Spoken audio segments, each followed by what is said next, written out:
नमस्कार। महाराष्ट्र में होने वाले बीएमसी चुनाव से ठीक पहले सभी राजनीतिक पार्टियों ने बीएमसी की गद्दी पर कब्जा करने के लिए एड़ी चोटी का जोर लगा रखा है। खासकर शिवसेना को बीएमसी की गद्दी से उखाड़ फेंकने के लिए विपक्ष के साथ साथ महाविकास अघाड़ी गठबंधन में उद्धव ठाकरे की सहयोगी पार्टी कांग्रेस ने भी शिवसेना के खिलाफ हुंकार भर ली है और कांग्रेसी नेताओं द्वारा दिए गए बयानों अनुसार बीएमसी के चुनावी मैदान में कांग्रेस उद्धव ठाकरे से अलग होकर किस्मत आजमाएगी। लेकिन महाविकास अघाड़ी गठबंधन वाली उद्धव सरकार की बनी घोटालेबाज छवि शिवसेना के लिए कई तरह की मुश्किलें पैदा कर चुकी है। बीएमसी की सत्ता हासिल करने के लिए सभी राजनीतिक पार्टियों ने जोर शोर से तैयारियां शुरू कर दी है, जिसमें भारतीय जनता पार्टी राज ठाकरे के साथ गठबंधन करके चुनावी मैदान में उतरने का फैसला भी ले सकती है। इसी क्रम में शिवसेना को घेरते हुए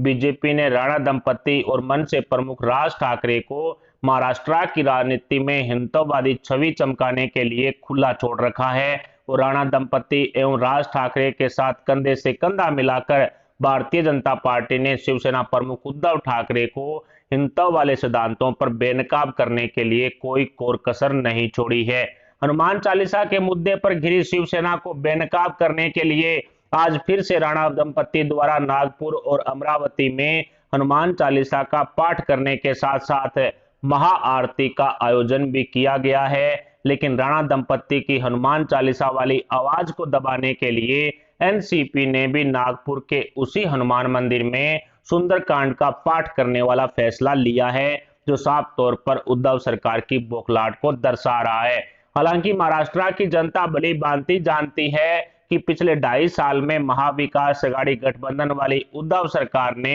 हिंदुत्व के सिद्धांतों और मुस्लिमकरण की कांग्रेस नीति में से किसको ज्यादा महत्व दिया है। जब से शिवसेना प्रमुख उद्धव ठाकरे ने एनसीपी सुप्रीमो शरद पवार और कांग्रेस आलाकमान सोनिया गांधी के सामने घुटने टेके हैं, तभी से शिवसेना के बदलते रुख को पूरी दुनिया ने देखा है। ऐसे में उद्धव ठाकरे के बदले हुए सिद्धांतों की चर्चा जग जाहिर है। खैर, सत्ता की कुर्सी के लालच में उद्धव ठाकरे ने शिवसेना के हिंदुत्व वाले सिद्धांतों को ताक पर रखते हुए मुस्लिमकरण की कांग्रेस नीति को तो अपना लिया, लेकिन शिवसेना के राजनीतिक भविष्य पर कई तरह के सवाल उठ खड़े हुए हैं, क्योंकि उद्धव ठाकरे ना ही तो हिंदुत्व के सिद्धांतों को छोड़ने में कामयाब हुए और ना ही मुस्लिमकरण की कांग्रेस नीति को अपनाने में सफल हो पाए। उद्धव ठाकरे अपनी पार्टी शिवसेना के सिद्धांतों को लेकर अधर में लटके हुए हैं और दो घोड़ों पर सवार होकर बीएमसी की गद्दी पर कब्जा करने के लिए कभी भी पूरा नहीं होने वाला सपना देख रहे हैं। दो घोड़े यानी कि हिंदुत्व के सिद्धांतों पर भी चलेंगे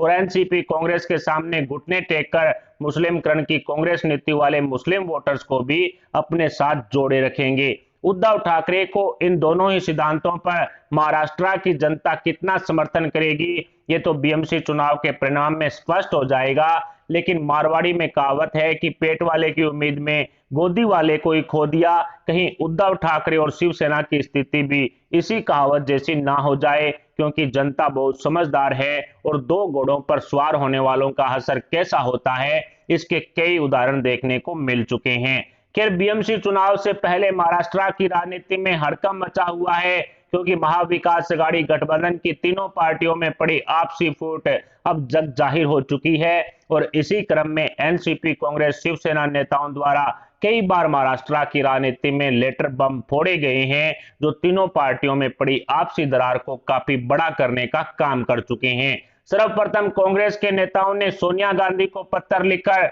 महाविकास अघाड़ी गठबंधन से बाहर निकलने की गुहार लगाते हुए मुख्यमंत्री उद्धव ठाकरे और एनसीपी सुप्रीमो शरद पवार द्वारा मनमानी करने वाली शिकायत भी की थी, जिसके बाद शिवसेना प्रमुख और मुख्यमंत्री उद्धव ठाकरे को दिल्ली में 10 जनपद पर सोनिया गांधी के दरबार में हाजिरी लगाकर सफाई देनी पड़ी थी। इसके थोड़े दिनों बाद ही शिवसेना के नेता और विधायक प्रताप सरनाईक ने दूसरा लेटर बम फोड़ते हुए उद्धव ठाकरे को एनसीपी और कांग्रेस से दूरी बनाकर प्रधानमंत्री नरेंद्र मोदी जी के चरणों में शरण लेने की सलाह दी थी और एनसीपी कांग्रेस पर गंभीर आरोप लगाते हुए शिवसेना को अंदर ही अंदर खोखला करने की बात भी इसी लेटरवार में कही गई थी। इसके बाद कांग्रेस के 22 से ज्यादा विधायक महाराष्ट्र से फरार होकर दिल्ली में 10 जनपद पर सोनिया गांधी के सामने मुख्यमंत्री उद्धव ठाकरे और एनसीपी सुप्रीमो शरद पवार की शिकायत करते हुए महाविकास अघाड़ी गठबंधन तोड़ने की गुहार लगाते हैं,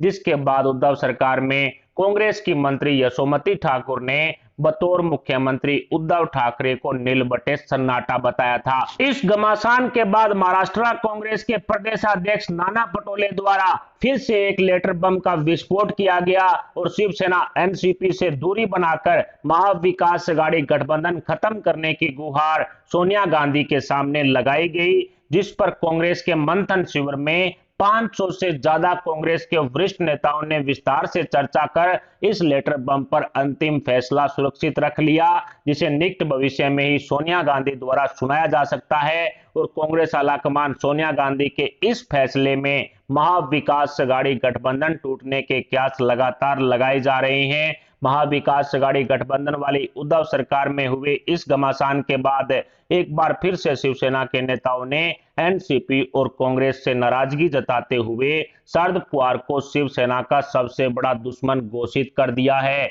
उद्धव सरकार में मचे बवाल के ताजा मामले अनुसार शिवसेना के ही नेताओं ने बागी सुर अपनाते हुए उद्धव ठाकरे को एनसीपी और कांग्रेस से दूरी बनाने की सलाह दे डाली है। ऐसे में इस पूरे घमासान पर महाराष्ट्र की जनता जनार्दन के साथ साथ विपक्ष की नजरें भी टिकी हुई है और भ्रष्टाचारी छवि के साथ बीएमसी चुनावी मैदान में उतरने से शिवसेना को बहुत बड़ा राजनीतिक घाटा होने के अनुमान विशेषज्ञों द्वारा लगाए जा रहे हैं, जो बीएमसी की गद्दी के साथ साथ मुख्यमंत्री उद्धव ठाकरे की सीएम गद्दी पर भी संकट के बादल मंडराने जैसे संकेत दे रहे हैं। इससे पूर्व भारतीय जनता पार्टी के वरिष्ठ नेताओं ने जून 2022 तक उद्धव सरकार गिरने की भविष्यवाणी की थी और शिवसेना के 25 से ज्यादा विधायकों में उद्धव ठाकरे के खिलाफ रोष व्याप्त होने का भी दावा किया गया था। शिवसेना के इन 25 विधायकों द्वारा जल्द ही भारतीय जनता पार्टी का दामन थामने वाला दावा भी